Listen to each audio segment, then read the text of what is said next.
ஒருவர் பாவத்தை ஒருவர் சுமந்து இப்படியே கிறிஸ்துவினுடைய பிரமாணத்தை நிறைவேற்றுங்கள். கலாத்தியர் 6:2.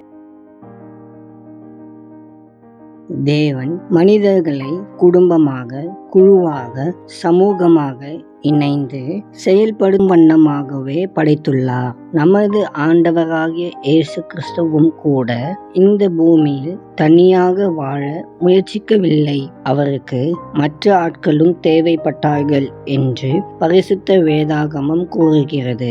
அவர்களில் 12 பேரை தம்முடன் இருக்கும்படி அவர் தம்முடைய அப்போஸ்தலர்களாக தேர்ந்தெடுத்தார்.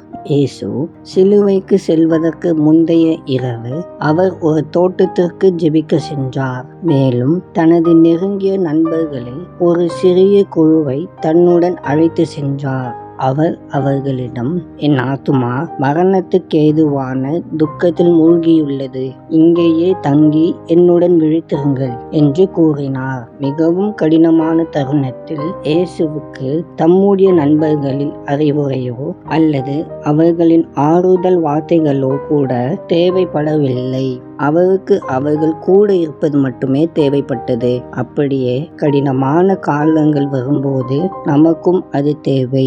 எனவே இயேசுவின் முன்மாதிரியை நினைவில் வைத்துக் கொண்டு நம்முடைய உறவுகளுடனும் மற்ற விசுவாசிகளுடன் ஐக்கியமாக இருக்க முயற்சிக்க வேண்டும். அப்போதுதான் நம்முடைய வாழ்க்கை சிறப்பாக இருக்கும்.